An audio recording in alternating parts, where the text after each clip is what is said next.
ฉะนั้นการที่เรามาหยุดมาที่นี่คือที่ว่ามาปฏิบัติกรรมฐานเนี่ยมันกรรมฐานเ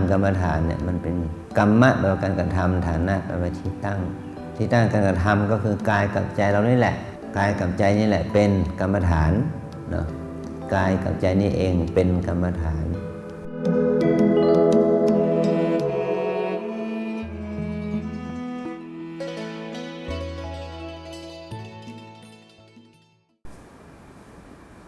วันนี้เป็น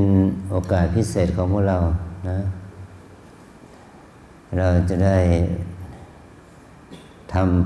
ำคุณอันยิ่งใหญ่ให้แก่ชีวิตของเราทำให้ตัวเราเนี่ยมีคุณอะไรเป็นคุณแก่ตัวเราอะไรเป็นโทษแก่ตัวเราเนาะสิ่งที่มีคุณเราต้องสร้างขึ้นเนาะสิ่งที่เป็นโทษมีโทษเราต้องละปล่อยวางไปเป็นคุณเป็นโทษ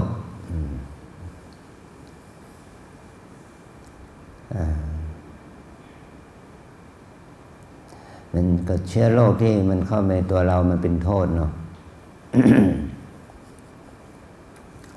แต่ถ้าเชื้อโรคมันมีน้อยนั้นมันจะกลายเป็นอะไรเป็นตัวกระตุ้นสร้างภูมิคุ้มกันกับเราได้นะทำให้ตัวเรามีภูมิคุ้มกันเนาะเพราะอาศัยเชื้อโรคนั่นแหละไปกระตุ้นให้ร่างกายสร้างแอนติบอดีสร้างภูมิคุ้มกันให้กับตัวเรานะแต่ถ้าร่างกายเราอ่อนแอเนาะเชื้อโรคไม่กี่ตัวนั่นแหละเนาะมันทำให้เราเป็นโรคเป็นภัยเจ็บป่วยได้เนาะเพราะว่าร่างกายเราอ่อนแอเกินไปแค่เจอเชื้อโรคนิดเดียวก็กำเริบนะก่อให้เกิดโรคภัยแค่เจ็บฉะนั้นเราจะไปโทษแต่เชื้อโรคไม่ได้เนาะเราต้องรู้ว่าที่แท้เนี่ยตัวเราเองอ่อนแอไปมากอ่อนแอมากหน่อยไปมากเกินไปพอเจอเชื้อโรคนิดหน่อยก็รับไม่ได้หรือคนที่เป็นภูมิแพ้นะอะไรนิดก็แพ้อะไรนิดก็แพ้ไปหมดเนาะไม่มีภูมิชนะเท่าไหร่มีแต่ภูมิแพ้อันนี้มาเปลี่ยนเป็นภูมิแพ้ภูมิชนะบ้างนะจะเอาแต่แพ้ไม่ดีเนาะสร้างภูมิชนะเนาะคำว่าภูมิชนะนี่ไม่ค่อยได้ยินเนาะมีแต่ได้ยินกรอบหูเราว่าอะไรนะภูมิแพ้มีแต่แพ้นะเป็นผู้แพ้ตลอดเนาะไม่มีคำว่าเป็นผู้ชนะซะเลยเนาะต้องสร้างภูมิชนะ นะนี่แหละสิ่งที่มีคุณนี่แหละเนาะสิ่งที่มีคุณก็เราต้องสร้างขึ้นมานะสิ่งที่มีโทษเราไม่ต้องสร้างมันเนาะเพราะมันเกิดขึ้นมาแล้วทำให้เป็นโทษทำให้เสียหายในตัวเรานี่สิ่งที่เป็นโทษเราเรียกว่ากิเลสหรืออกุศลหรือว่าความชั่วหรือว่าทุจริตสิ่งที่มีคุณก็เรียกว่าความดีบุญกุศลเนาะเนี่ยเขาเรียกว่าความดีบุญกุศลเนี่ยสิ่งที่เป็นคุณก็ให้ผลเป็นบวกนะโทษก็ให้ผลเป็นลบนะบุญก็ให้ผลเป็นสุขบาปก็ให้ผลเป็นทุกข์นั่นแหละนะ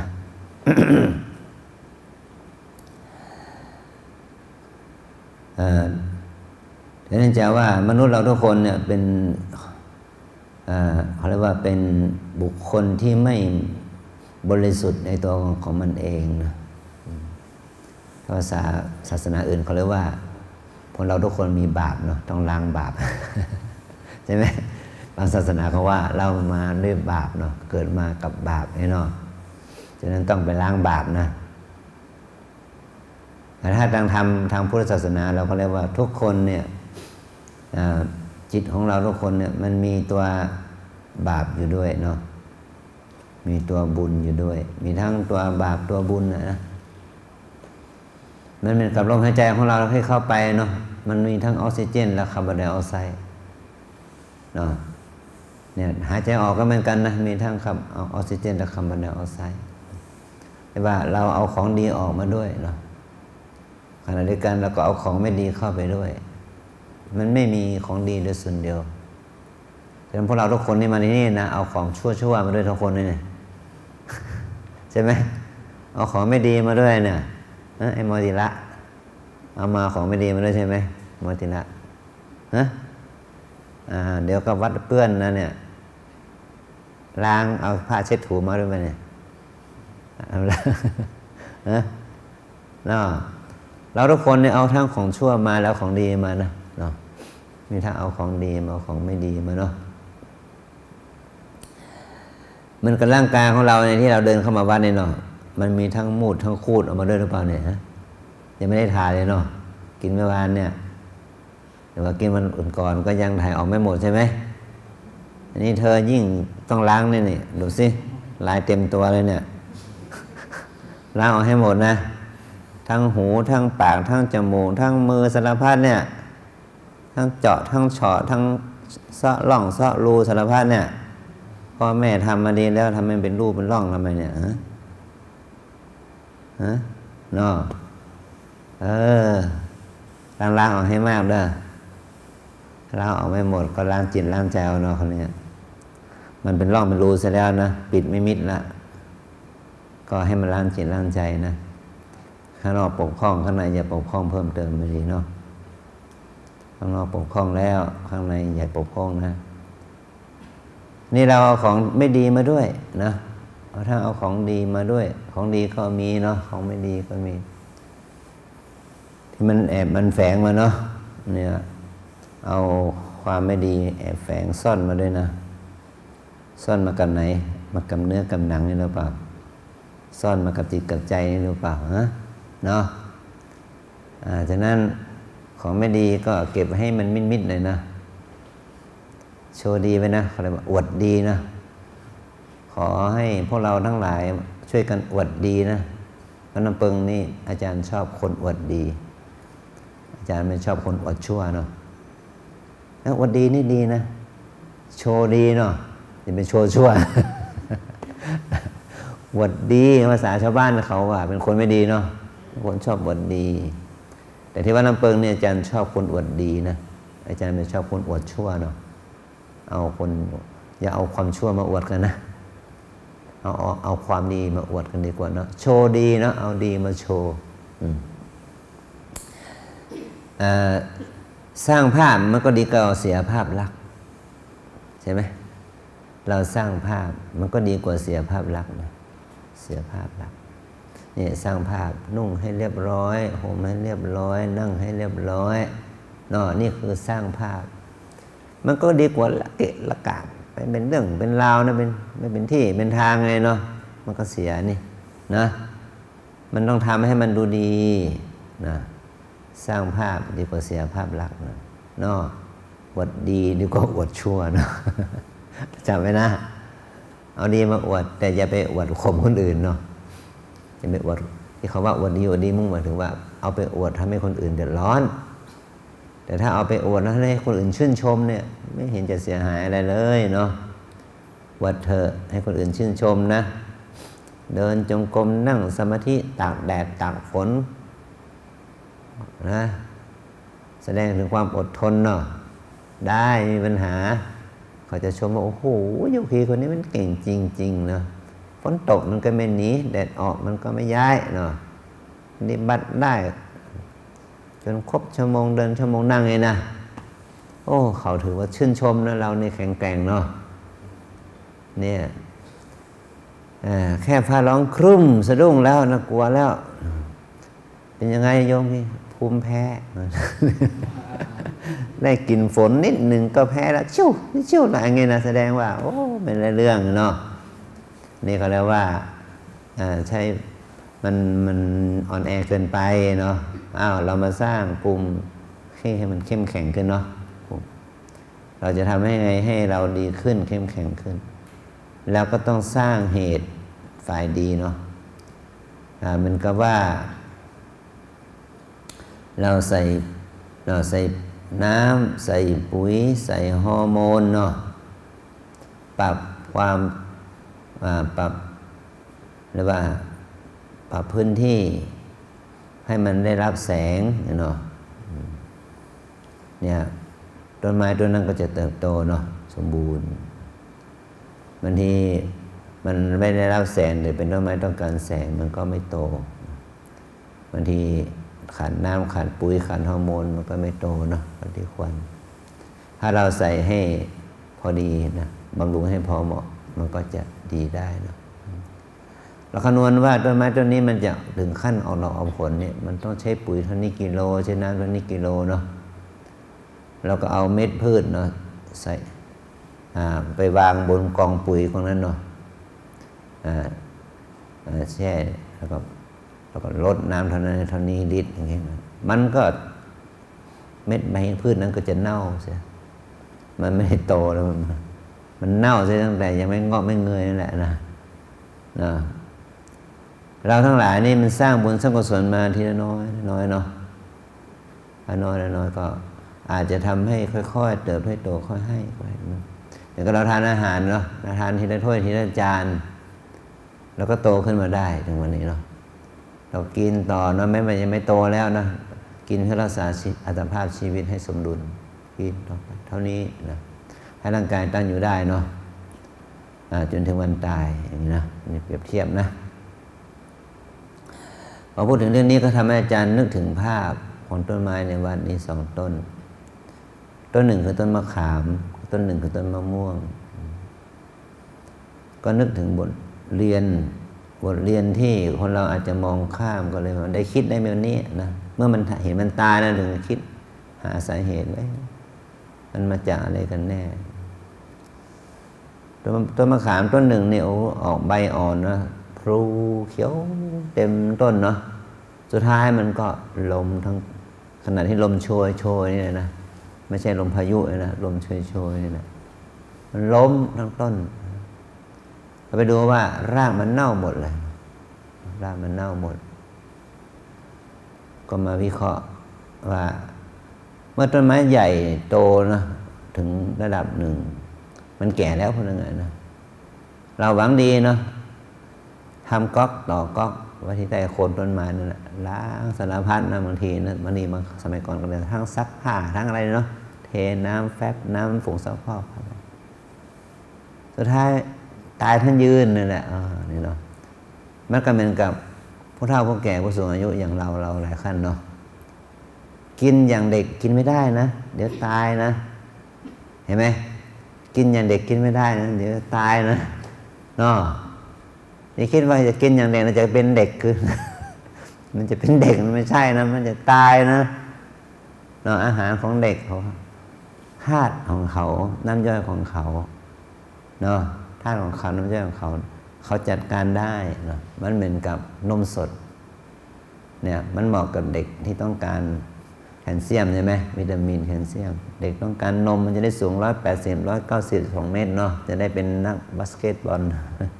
นักวอลเลย์บอลของเขาบ้างเนาะอันนี้มันเหมาะกับเด็กแต่ถ้าพวกเราเนาะยิ่งพวกเราในช่วงสมัยก่อนเนี่ยถ้าเป็นผู้หลักผู้ใหญ่ที่อายุ60-70 ปีอยู่บ้านนอกเนี่ยนมสดได้กินไหมล่ะเป็นเด็กอ่ะมันไม่ได้กินฉะนั้นเราไม่มีอะไรยีสต์ไม่มีตัวย่อยนมเนาะเขาเรียกว่าพวกเชื้อยีสต์ใช่ไหมเนี่ยบาซิลัสนั่นแหละเนาะพวกนั้นเนาะพวกเชื้อยีสต์เชื้ออะไรเรามันไม่มีพวกแบคทีเรียพวกนี้มันไม่มีลองไปกินตอนนี้สิท้องร่วงเลยท้องเสียเลยเนาะน่าจะนี่ว่าจะทำให้กระดูกแข็งแรงใช่ไหมกลับกลายเป็นว่าหมดแรงเลยเห็นไหมดีไม่ดีตายเลยนะดีเพราะกินนมเลยนะเห็นไหมเราจะเอาตัวเองเป็นมาตรฐานในความรู้สึกอย่างนั้นไม่ได้เนาะโยมนะมีโยมคนหนึ่งเราหวังจะให้อาจารย์อ้วนน่ะเขาก็โดบนมสดให้อาจารย์เนาะแค่2 วันแล้วนะหมดแรงเลยนะไม่ถึงเที่ยงคืนหรอกมันไหลออกมาเป็นโจ๊กเลยชั่วระบายออกหมดเกลี้ยงเลยบอกว่าโยมพอไม่ต้องส่งมาละอาตมาตายแน่ๆเพราะว่าโยมอยากจะให้อาตมาแข็งแรงกับกายไปอาตมานอนกินไม่ได้นอนไม่หลับเห็นไหมเลยต้องจบคอร์สกินนมบำรุงตั้งแต่นั้นจนถึงเดี๋ยวนี้เนาะ อะไรอย่างนี้เป็นต้นเนาะ ก็ได้เห็นภาพที่ว่าต้นมะขามล้มเนี่ยเมื่อวานนี้เองก็ไปยืนอยู่ดูที่หลังวิหารก็ไม่เห็นต้นมะม่วงล้มตายเพราะยืนเองเราก็มาดูว่าแล้วก็แบบเดียวกันเลยนะก๊อกน้ำอยู่ที่โคนต้นมะม่วงเขาก็เปิดล้างเปิดอะไรใช่ไหมซักผ้าขี้ริ้วอะไรสารพัดนะล้างมือล้างเท้าเนาะลงที่นั่นเนาะมะม่วงมันก็ไม่ใช่เป็นต้นไม้ที่ต้องการน้ำมากมันเป็นยิ่งมะม่วงป่ามะม่วงเก่ามะม่วงแก่มันมะม่วงป่ามะม่วงอยู่กับที่สูงเนาะที่ดอยที่สูงมันไม่ได้ต้องการน้ำมากถึงขนาดนั้นที่เราเสียเอาน้ำลงมาก็เลยเห็นต้นไม้ตายหนึ่งต้นโอ้โหมะม่วงขนาดนี้เลยนะที่เราไปเห็นนั้นที่หน้าลานกุบาแล้วนะเสียดายมากเลยจบกันอีกหนึ่งต้นโดยประการรัชนีก็เลยมารู้ว่าตายเพราะน้ำแท้ๆเห็นไหมไม่ใช่ตายเพราะแห้งแล้งนะตายเพราะน้ำเยอะเกินไปก็ไม่ได้นะไอ้หนูนะให้มันพอเหมาะพอดีอันนี้ก็เอาเรื่องของธรรมชาติมาให้เป็นข้อคิดเนาะว่าเราต้องรู้ว่าเราอยู่ในฐานะภาวะไหนเนาะตอนนี้เราอยู่ในฐานะภาวะแห่งความเป็นนักปฏิบัติเนาะทุกคนเอาบุญเอาสิ่งที่เราเรียกว่าพ่อแม่สร้างให้หรือว่าสร้างมาด้วยบุญเนาะก็คือธาตุขันธ์ของเราเนี่ยนะธาตุขันธ์ของเราทุกคนนี่มันสร้างมาด้วยบุญนะสร้างมาด้วยบุญมีตาดีหูดีมือเท้าดีเนาะอวัยวะน้อยใหญ่ดีนี่เขาเรียกว่าสร้างมาด้วยบุญนะแต่มันจะมีคุณภาพกี่เปอร์เซ็นต์นะเหมือนกับว่าเหล็กเนาะที่เป็นโลหะเหล็กมันมีความแข็งไม่เท่ากันเนาะเหล็กอ่อนเหล็กที่มีความแข็งเท่านี้จนถึงเป็นเหล็กกล้าเนาะมันมีความแข็งของมันไม่เชื่อว่าเป็นโลหะที่ชื่อว่าเหล็กแต่มันความแข็งความอ่อนมันไม่เท่ากันหรอกมันอยู่ที่คุณภาพของเหล็กนั่นใช่ไหมการหล่อหลอมใช่ไหมฉันใดตัวเราทุกคนนะก็สร้างมาด้วยบุญเหมือนกันแต่ว่าความแข็งแกร่งของบุญอาจจะไม่เท่ากันพลังบุญที่สร้างให้มันเป็นมือเป็นเท้าอวัยวะน้อยใหญ่นะผมขนเล็บฟันหนังเนี่ยอาจจะไม่เท่ากันนะตับใจเส้นพุงอะไรทั้งหลายทั้งหมดเนี่ยมันไม่ได้สร้างให้มีความแข็งแกร่งมาเท่ากันฉะนั้นตัวเราต้องรู้จักประเมินตนตามความเหมาะสมนะประเมินตนตามความเหมาะสมแต่คำว่าที่ขนที่มีความแกร่งแล้วเขาก็โอเคนะไม่ต้องอะไรมากเขาก็ไปได้แต่คนที่ยังอ่อนแอเนาะแต่ถ้าเราขาดความเพียรหรือไม่มีความเพียรเท่าที่ควรจะเป็นเราจะไปสู้เขาหรือไปเปลี่ยนเทียบเขาได้ยังไงถ้าแบบนี้เราก็ต้องเพียรบ่อยๆเนาะสร้างบ่อยๆเพียรบ่อยๆก็คิดธรรมชาตินะต้นไม้ใหญ่ต้นไม้ที่แข็งแกร่งต้นไม้ยืนต้นเนาะมันจะโตช้ามันโตช้าแต่มันสามารถยืนอยู่บนรากเงาของมันเองได้เนาะแต่เถาวัลย์เห็นไหมเป็นต้นไม้ที่อ่อนแอเนาะนุ่มนวลโตเร็วนะปุ๊บพับถ้ามันยอดมันชูนะมันสามารถค้นหรือคุมต้นไม้ใหญ่ได้เห็นไหมแต่ถ้ายอดมันตกไม่ไรนะเรียบร้อยเลยเนาะยอดด้วนเลยตายบางทีก็ถึงขั้นตายเลยนะถ้าเรายังอ่อนแอเราก็ต้องอาศัยสิ่งที่แข็งแกร่งกว่าช่วยเนาะแต่ก็ให้รู้จักคุณค่าสิ่งที่เราอยู่อาศัยนะเหมือนกับเราทั้งหลายเนี่ยเรายังเป็นปุถุชนนะเราก็น้อมนึกเอาพระรัตนตรัยเนี่ยเป็นที่พึ่งเป็นหลักเนาะเป็นหลักเราจะเอาพระรัตนตรัยนี่เป็นหลักยึดนะเป็นที่พึ่งเนาะนี่เราจะเอาพระรัตนตรัยเป็นที่พึ่งเป็นหลักยึดนะพระรัตนตรัยจะเป็นที่พึ่งแก่เราได้อย่างไรอย่างที่ว่าตนแลเป็นที่พึ่งของตนนั่นแหละนะแล้วพระรัตนตรัยคือใครล่ะเมื่อพระพุทธเจ้าก็สอนว่าต ตนใดเป็นที่พึ่งของตนคำว่าตนในที่นี้มุ่งหมายเป็นคำสมมุติเรียกว่าสมมุติสัจจะเป็นคำสมมุติคำว่าตนในที่นี้มุ่งหมายถึงธรรมะนั่นเองรูปธรรมคือกายนี้นามธรรมคือใจนี้นะเอาตัวเราเป็นที่พึ่งของเรานะก็คือว่าเอาตัวทำตัวเราให้เข้มแข็งเนาะมันเรามีแขนแต่เราไม่มีกำลังแขนเราก็ต้องเอากำลังเนาะกำลังแขนจะเกิดเนาะเรามีขาเราไม่มีกำลังขาต้องออกกำลังให้ขามีกำลังต้องใช้น้ำยอกเอาน้ำบ่มเนาะเกลือจิ้มเกลือนั่นแหละเนาะทำในสิ่งที่มันมีค่าน้อยให้มันมีค่ามากขึ้นมานะเราทุกคนมีมือมีเท้ามีหูมีตาเหมือนกันหมดเนาะว่าเราจะทำยังไงให้การเห็นการได้ยินการได้กลิ่นได้รสได้สัมผัสขณะที่เดินยืนนั่งนอนอยู่เนี่ยนะการแตกตื่นนอนทั้งหลับนอนเนี่ยทำให้มันมีค่าขึ้นมาเนาะทำให้มันมีค่าขึ้นมาได้อย่างไรนะสร้างคุณค่าให้เกิดขึ้นในตัวเรานี่แหละไอ้ตัวที่มีคุณตัวนั้นแหละที่เราเรียกว่าเป็นบุญเนาะเป็นความดีเป็นกุศลเนี่ยนะเมื่อบุญคุณความดีกุศลเจริญขึ้นนะลูกนะมันก็จะทำให้เราแข็งแกร่งขึ้นแข็งแกร่งขึ้นโดยตัวของมันเองนี่แหละเรียกว่าเอาตนเป็นที่พึ่งของตนนะคำว่าตนในนี้จึงไม่ได้ในถึงสิ่งสมมุติแต่มุ่งหมายถึงตัวสัจธรรมหรือตัวคุณธรรมนั่นเองนะที่เป็นคำว่าเป็นตัวตนนะเป็นตัวตนแต่ตัวตนนี่เราว่าโดยสมมุตินะว่าตัวตนแต่ว่าโดยสัจธรรมนะมุ่งหมายถึงตัวคุณธรรมนะตัวคุณธรรมนั่นเองฉะนั้นการที่เรามาหยุดมาที่นี่คือที่ว่ามาปฏิบัติกรรมฐานเนี่ยมันกรรมฐานเนี่ยมันเป็นกรรมะแปลว่าการกระทำฐานะแปลว่าที่ตั้งการกระทำก็คือกายกับใจเรานี่แหละกายกับใจนี่แหละเป็นกรรมฐานเนาะกายกับใจนี่เองเป็นกรรมฐานนะมันเหมือนกับว่าเราประกอบธุรกรรมเป็นบริษัทเนาะเป็นห้างร้านอะไรเงี้ยที่ทำงานเนาะโรงงานหรือว่าเครื่องจักรแล้วก็วัตถุดิบเนาะแล้วก็เอามาผลิตเอามาเป็นวัตถุสำเร็จรูปใช่ไหมเป็นงานที่จะเนี่ยพวกเราก็เหมือนกันเนาะเรามีเครื่องจักรเนาะเรามีวัตถุดิบเนาะและมีผู้ควบคุมระบบการทำงานของเครื่องจักรนั้นเนาะ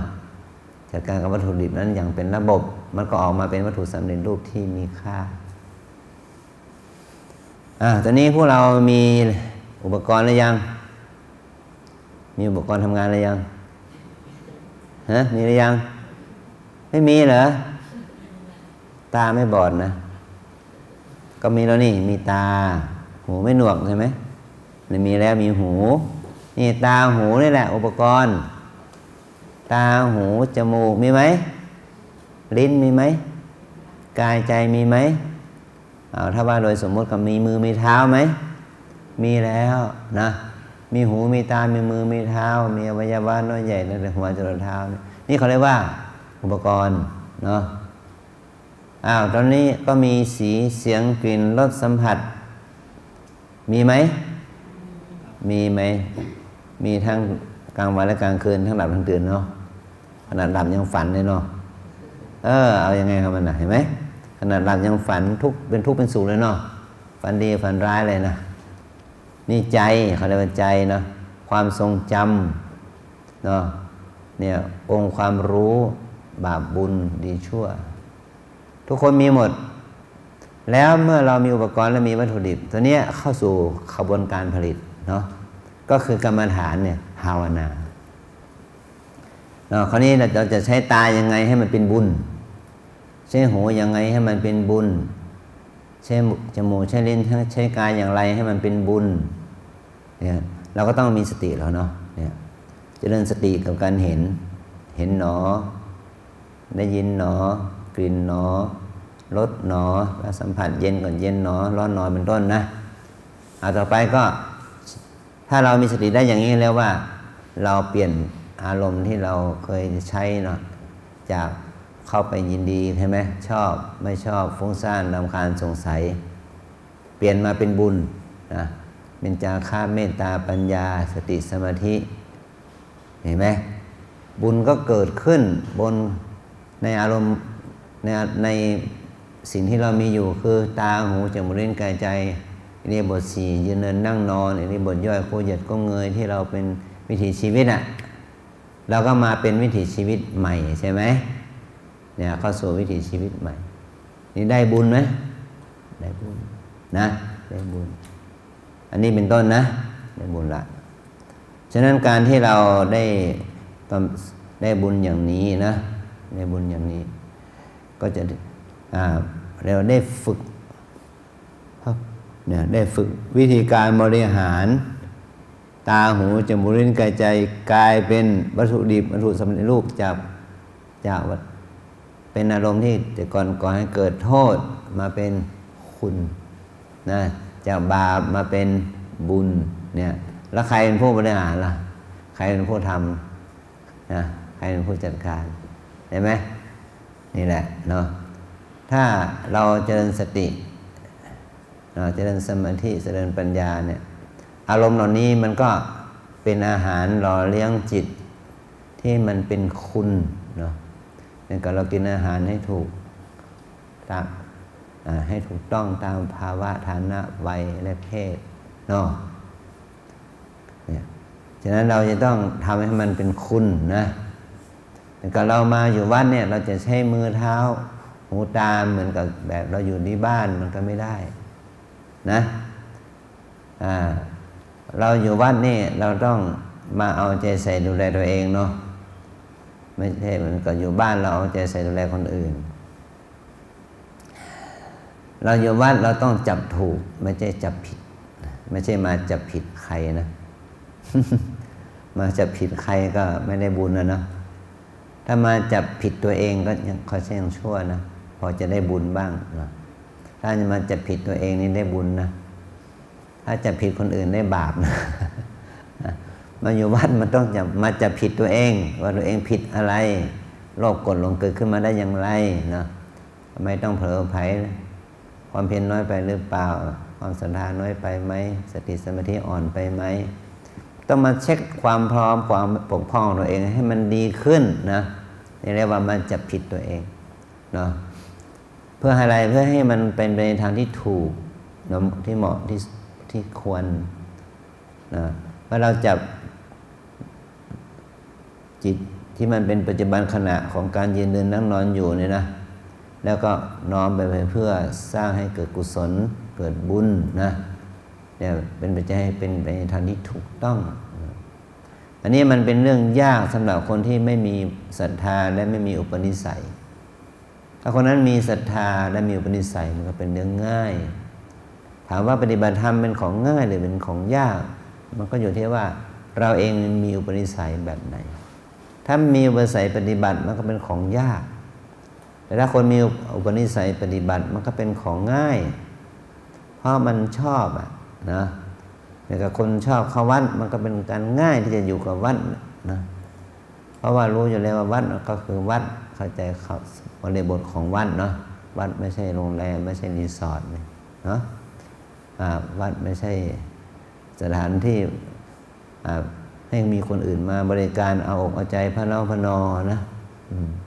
แต่วัดมันเป็นเครื่องคำว่าวัดก็คืออะไรก็วัดใจตัวเองไงวัดบุญวัดบาปวัดดีวัดชั่ววัดความเพียรความอดทนของตนไงนะนี่เป็นเครื่องวัดนะวัดบุญวัดกุศลวัดบารมีธรรมของตนนะทำไมเราต้องมาเจออย่างนี้ทำไมต้องมาอยู่อย่างนี้ทำไมต้องเป็นอย่างนี้รู้ไหมว่าทำไมอะไรเป็นผู้จัดสรรให้เราเป็นเช่นนั้นอาจารย์ตามหลักกรรมฐานหลักธรรมก็เลยว่าบุญบาปนั่นแหละบุญที่ว่าบุญนำกรรมแต่งว่าทำไมเราต้องมาอยู่ในสภาพเช่นนี้กินอย่างนี้นอนอย่างนี้อยู่อย่างนี้ในสภาพเช่นนี้เนี่ยไม่ได้มีใครเป็นผู้จัดการเราเนาะไม่ได้มีใครเป็นผู้ทำให้เราเป็นให้เรามีเช่นนั้นถ้าเรามองในแง่ของกฎแห่งกรรมก็คือกรรมของเราเองเป็นผู้จัดการให้เราได้รับผลอย่างนี้ างทีอาจจะอาศัยมือเท้าของคนอื่นนะอาศัยการกระทำของคนอื่นเนาะมันผ่านเขาเรียกมันผ่านบริบทของที่เราเรียกว่าเจ้ากรรมนายเวรเนี่ยถ้าไอ้เจ้ากรรมนายเวรเนี่ยมันมาทำกับเราเนี่ยจะถามว่าทำไมเราต้องเจอเจ้ากรรมนายเวรอย่างนั้นล่ะก็เพราะเรามีกรรมนายเวรอย่างนั้นเนี่ยเจ้ากรรมนายเวรก็เลยจะมาผ่านมือผ่านวิธีการของคนอื่นมาจัดการกับเราแต่เราไปโกรธคนนี้ไม่ถูกนะความจริงเนี่ยเรามีเวรอย่างนี้นะเรามีกรรมอย่างนี้เราจึงได้รับผลการกระทำอย่างนี้ผ่านกระบวนการวิธีการท่านจึงเปรียบเทียบว่าไฟนรกมันไม่มีสำหรับคนอื่นเครื่องประหัตประหารเครื่องทรมานมันไม่มีสำหรับคนอื่นนะมันมีสำหรับเราโดยเฉพาะเลยนะพญายมราชหรือว่านายนิยบาลเนาะเขาจะทำอะไรเราไม่ได้เลยถ้าเราเป็นคนมีบุญนะฉันใดเนาะทุกสิ่งทุกอย่างที่เราอยู่เป็นอยู่ในบนโลกนี้ก็เช่นเดียวกันที่เราต้องได้รับผลอย่างนี้เราก็เองมีเวรมีกรรมของเราเนาะ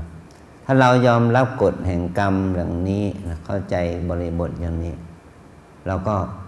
ปล่อยวางได้ดีขึ้นก็ไม่ต้องไปสร้างกรรมสร้างเวรนะคิดบัญชีไว้ก่อนนะเก็บไว้ในบัญชีไว้ก่อน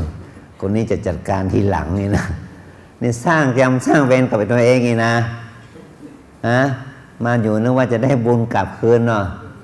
ได้ตาบาปออกไปนะวันนี้จะไม่ขอเหยียบอีกต่อไปตลอดชีวิตนะอย่างนี้ก็จบเลยนะนี่เราลืมไปว่าที่แท้สิ่งเหล่านี้มันเป็นเวรเป็นกรรมของเราแท้ๆถ้าเราเข้าใจบริบทนี้นะเราจะอยู่อย่างสบายใจเนาะจะนอนใต้ถุนศาลาก็ได้เนาะจะนอนใต้บันไดก็ได้เนาะอย่างนี้เนาะอย่างนี้เนาะเราจะเพราะมันเป็นเขาเรียกว่ามันอยู่ในภาวะที่เราจะต้องเสวยผลแห่งกรรมของตนเมื่อเราเข้าใจบริบทนี้แล้วก็สร้างเหตุใหม่เนาะสร้างบุญสร้างกุศลที่ประกอบด้วยปัญญาคราวนี้นะมันเหมือนกับว่าต้นไม้ต้นนี้มันไปโตบนกองขยะนะกองขยะนี่มันเป็นของที่เขาทิ้งขว้างนะแต่ว่าต้นไม้ต้นนี้มันยอมรับสภาพมันได้นะมันก็เลยกรรมทำให้กองขยะกลายเป็นปุ๋ยหมักไปเลยเนาะปุ๋ยอินทรีย์ของเขาไปเลยกลายเป็นลูกแตงโมลูกใหญ่มันลุ่มนะเนาะพอมันสุกแก่เต็มที่นะขึ้นโต๊ะเสวยเลยนะนั่นโตขึ้นบนกองเนาะขยะ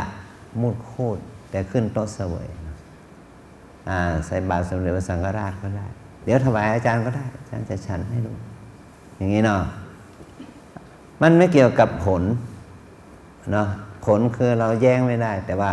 ผลนั้นถ้าเราเอามาเป็นบวกเนาะมันจะกลายเป็นเหตุที่ดีมากเลยเข้าใจนะเช่นเราเห็นสิ่งไม่ดีบางทีเอามาเป็นกุศลได้เนาะเห็นของไม่ดีแต่ว่าเป็นอสุภะเป็นปฏิกูลเอามาเป็นที่ตั้งกันละกับความกำหนัดยินดีตัณหาราคะได้อย่างนี้เป็นต้นนะแล้วเราก็จะทำให้เราได้ผลได้บวกเนาะ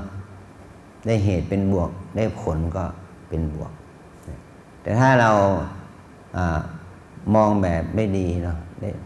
ก็สร้างเหตุที่เป็นลบก็ได้ผลเป็นลบเข้าไปอีกก็เรียกว่าลบทับลบเนาะซ้ำซ้อนกันอยู่นั่นแหละเป็นลบเนาะมันก็ย่ำแย่ที่ชีวิตเราเนาะเราไม่เอาตัวเหล่านั้นมาเป็นบทเรียนที่ควรที่จะการเพื่อพัฒนาตัวเองแต่กลับมาซ้ำเติมตัวเองเนาะตอกย้ำซ้ำเติมตัวเองก็จิตใจมันก็หดหู่ท้อถอยหมดอะไรแต่อยากอะไรสารพัดนะแต่ถ้าเรามีสติสัมปชัญญะเรารู้นี่คือเหตุนะมาอย่างนี้นะผลจึงเป็นเช่นนี้นะเข้าใจกฎแห่งกรรมตัวนี้ได้เราจะปฏิบัติวิปัสสนาที่ได้ผลดีมากเลยมันจะกลายเป็นอารมณ์ก่อให้เกิดบุญก่อให้เกิดความเพียรความอดทนสติปัญญาเนาะความอ่อนน้อมถ่อมตนลงทิฏฐิมานะความยืดยิ่งถือตัวกระด้างก็จะลดลงได้อันนี้เนี่ยคือเงื่อนไขที่ว่าทำไมเราจะต้องมาปฏิบัติธรรมเนาะเนี่ยมันเป็นการมาวัดบุญวัดบาปของตนนะวัดดีวัดชั่วของตนเนาะ มาวัดความเพียรความอดทนของตนนะอันนี้เขาเรียกว่ากรรมฐานนะฉะนั้นกรรมฐานจึงไม่ใช่สิ่งอื่นใดเนาะคือสิ่งที่เป็นกายเป็นใจเราเนี่ยแหละแล้วก็เราก็ลองมาวัดกายวัดใจของเราเนาะมันเหมือนกับอะไรนะประหลอดวัดไข้เนาะอันนี้เป็นเรื่องง่ายนะประหลอดวัดไข้ประหลอดวัดไข้หรือที่เราเรียกเทอร์โมมิเตอร์เนาะมันจะสูงขึ้นเนาะหรือมันจะลดลงเนี่ยเงื่อนไขมันอยู่ที่ไข้ของเราหรืออุณหภูมิของเราใช่ไหมถ้าอุณหภูมิตัวเราสูงละพอประหลอดวัดไข้มันก็เป็นไงมันก็ขึ้นสูงบอกว่า40องศาเนาะอย่างนี้เป็นต้นเนาะนี่ประหลอดวัดไข้ประหลอดมันไม่ได้สูงในต่ำของมันในตัวของมันแต่ว่าถ้าไปแตะคนที่ป่วยเนาะมันก็ขึ้นมันเป็นเครื่องสื่อให้เรารู้ว่าตัวเรามีอุณหภูมิอย่างนี้ระดับนี้เราเป็นไข้นะเห็นไหมประหลอดวัดไข้นะนี่ธรรมะกรรมฐานเนี่ยจะวัดเราเนาะเราเป็นไข้ใจเราไข้ใจเท่าไหร่เนาะ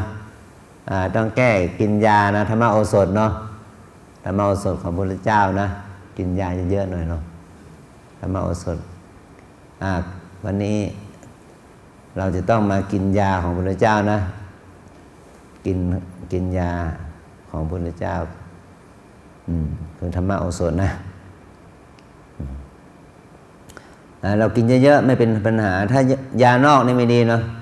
กินยาเป็นอาหารนี่ไม่ดีเนาะกินอาหารเป็นยานี่ดีเนาะแต่สำหรับการปฏิบัติธรรมเนี่ยธรรมโอสถนะกินเยอะๆเนาะกินเยอะๆไม่มีโทษนะกินเยอะ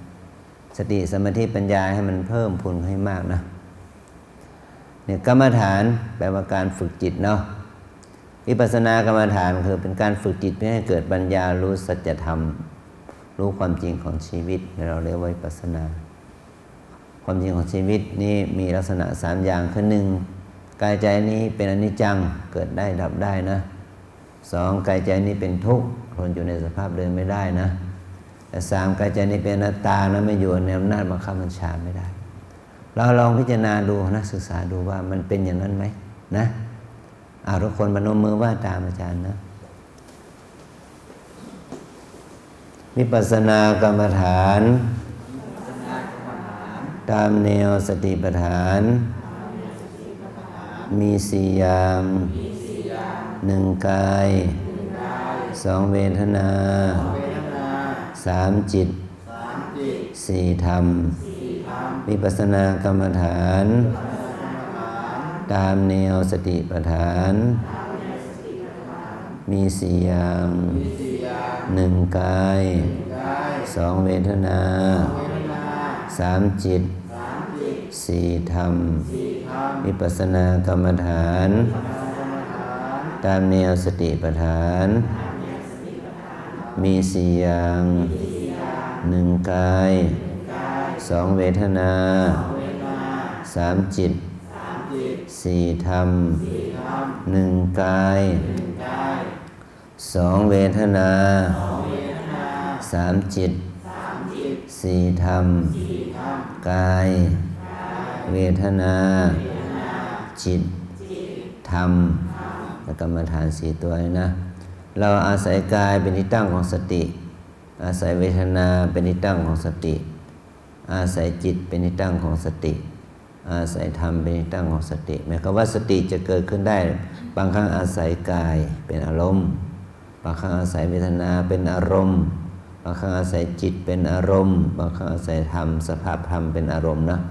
อาศัยกายเป็นอารมณ์อย่างที่ไม่ชีสาธิตตั้งแต่กราบเลยเนาะพลิกเนาะพลิกเนาะพลิกเนาะนี่อาศัยกายเป็นอารมณ์แล้วเนาะอาศัยกายเป็นที่ตั้งของสติเป็นที่ยึดหน่วงของสตินะเพื่อให้เกิดสมาธิได้ปัญญาไปด้วยกันนะขวาย่างหนอซ้ายย่างหนอนี่อาศัยกายเป็นอารมณ์นะเท้าอย่าคิดว่าเป็นของต่ำนะเท้ามันก็เป็นกรรมฐานได้เนาะสตินะตัวสตินะเหมือนกับรถเนาะมันจะเป็นยี่ห้อไหนก็ตามเนาะมันวิ่งบนถนนได้ก็เพราะมันมีล้อมียางเนาะฉะนั้นล้อยางมันจะต้องบด ไปกับถนนบางทีก็ไปเจอสิ่งปฏิกูลไม่สะอาดหยัดย่ำไปเนาะขี้โคลนขี้ตมก็ย่ำไป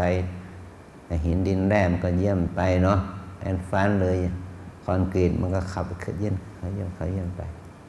มันก็เพื่อให้เราไปถึงเป้าหมายได้นะเท้าเดินแต่ละก้าวเนาะจะเหยียบลงพื้นพรมพื้นหินพื้นทรายพื้นไม้พื้นปาแก้อันนั้นอย่าไปกังวลกับมันมีสติไหมรู้เย็นรู้ร้อนอ่อนแข็งตึงไหวกับฝ่าเท้าที่สัมผัสไหมตัวนั้นแหละคือเป้าหมายนะถ้าอยากจะให้มันเด่นให้มันลอยเป็นฟ้ากับโยมก็เอาตีแผ่นทองแผ่นเงินมาปูเดินจงกรมก็ได้นะอยากจะมีเสื่อแผ่นเงินเสื่อแผ่นทองเลยเนาะตีเสื่อแผ่นเงินแผ่นทองมาปูเดินจงกรมเลยนะว่าจะได้ขึ้นสวรรค์ไหมเนาะบางทีมันจะพาไปลงนรกนะกลัวหายกลัวใครมาแตะเนาะโอ้อย่างนั้นนะกลัวใครมาแตะมาต้องเนาะโอ้เท่านั้นแหละสร้างทางไปนรกแท้ๆเลยนะเนาะสู้ไม่มีแค่ฝ่าเท้าเปล่าเนาะเดินไปไหนก็ได้นะมันนี่พาไปนรกไม่ใช่พาไปนรกแล้วพาไปสวรรค์และนิพพานได้เลยนะฉะนั้นประดับเพชรประดับพลอยเนาะเดินบนแผ่นเงินแผ่นทองประดับเพชรประดับพลอยนั้นนี่พาเราไปนรก นะอย่างนี้นะน่าจะได้ขึ้นสวรรค์เลยเนาะฉะนั้นเอาฝ่าเท้าเปลือยเปล่าๆนี่แหละเดินเนาะหายใจด้วยอากาศธรรมดานี่แหละท้องหนอยุบหนอนะจะใส่แมสหรือไม่ใส่แมสก็แล้วแต่สบายใจใส่แมสก็ได้ไม่ใส่ก็ได้ถ้าเราไม่แน่ใจก็ใส่ไปถ้าเราแข็งแรงพอก็เอาเปิดสบายนะถ้าเราใส่กันแบบนี้ตลอดชีวิตเนี่ยคนที่หัวเราะคือบริษัทผลิตแมสมันขายได้ขายดีเนาะอย่างนี้เนาะทำไมเราต้องไปสนับสนุนเขาถึงป่านนั้นเนาะเขาขายเอาเนาะเขาก็สบายไปเลยเนาะเพราะเราไปสนับสนุนส่งเสริมว่าปีนี้เขาผลิตมา10 ล้านชิ้นนะพอเราขายได้5 ล้านชิ้นเขาก็ประเมินให้เราว่าลดการผลิตเนาะอันนี้ผลิต10 ล้านชิ้นยังมีออเดอร์มาเพียบอย่างเงี้ยเขาก็สบายสิเนาะสบายเลยนับแป๊ดเนาะโฆษณากว่าโควิดอยู่นั่นแหละนะจบเลยนะพอกันทีเขากินของเราไปมากแล้วก็บีบคอเรามาหลายปีแล้วอันนี้เป็นต้นนะแต่ถ้าเห็นว่ามันไม่ปลอดภัยก็ใส่ไปเถอะไม่ว่ากันนะ PM 2.5 ที่วัดลำเปิงไม่มีหรอกสบายใจได้นะสะอาดพอแต่เพื่อแมสเพื่อโควิดก็โอเคตอนนี้เรานั่งมันปวดไหมมันเจ็บไหมกำหนดเจ็บหนออีกนะเจ็บหนอปวดหนอชาหนอเมื่อยหนอทุกหนอเลยนะนี่ก็เรียกว่าเวทนาใจมันคิดล่ะนั่งอยู่เดินอยู่ที่วัดมาใจมันคิดถึงเรื่องนั้นเรื่องนี้ถึงเรื่องบ้านเรื่องการเรื่องงานคิดหนอตัดไปนะดึงกลับมามันจะไปกี่ร้อยหนช่างมันไม่ได้เสียค่ารถค่าเครื่องบินนะไม่ได้เสียค่าน้ำมันเนาะไปเถอะกลับมาใหม่ไปกลับมาดึงมานะนี่เขาเราดูจิตเห็นจิตเนาะเนี่ยแล้วก็สำรวมระวังตาหูจมูกลิ้นกายใจเพื่อไม่ให้เกิดกิเลสแล้วก็สร้างสุขสร้างกุศลให้เกิดนี่เลยว่ากำหนดธรรมนะธรรมอวัยวะทั้ง5ทั้ง6นี่แหละเขาเรียกอายตนะทั้ง6ตาหูจมูกลิ้นกายใจเห็นหนอนี่ยินหนอเนี่ยเขาเรียกว่าธรรมกำหนดไม่ทันก็ชอบใจหนอไม่ชอบใจหนอกันละนิวรณ์5นะนี่แหละเป็นวิธีการเจริญสติในเบื้องต้นนะไม่ว่า 2-3 วันแรกนี่ไม่ต้องกังวลที่จะไม่ทุกข์ไม่ฟุ้งนะมันทั้งทุกข์ทั้งฟุ้งแหละแต่ให้เรามีสติรู้แล้วก็ค่อยๆเตรียมเขาเรียกตะล่อมเนาะประคับประคองมันเราไม่ได้ปฏิบัติมาเอาสมาธิแต่เรามาฝึกสติหลุดบ้างได้บ้างไม่เป็นไรขอแต่เพียงแต่ว่าให้มีความเพียรใส่ใจจดจ่อต่อเนื่องอยู่กับปัจจุบันนะที่หลักที่ว่ากินน้อยนอนน้อยพูดน้อยปฏิบัติมากนะกินน้อยนอนน้อยพูดน้อยปฏิบัติให้มากงดพูดนะเขาเรียกป้ายงดพูดไม่ใช่เข็มขัดกัดสบายเนาะป้ายงดพูดมันแสดงว่าให้เราพยายามไม่พูดหรือพูดให้น้อยนะไม่ใช่เข็มขัดกัดสบาย เข้าใจนะถ้าอย่างนั้นไม่มีความหมายอะไรเลย ถ้าเราไม่รักษากายวาจาของเรานะเข้าใจนะสำหรับผู้ใหม่ก็15 นาทีเดิน15 นาทีนั่งเนาะผู้ใหม่คนเก่าก็ครึ่งชั่วโมงหรือ1 ชั่วโมงก็ได้นะตามสภาพแค่นี้เนาะ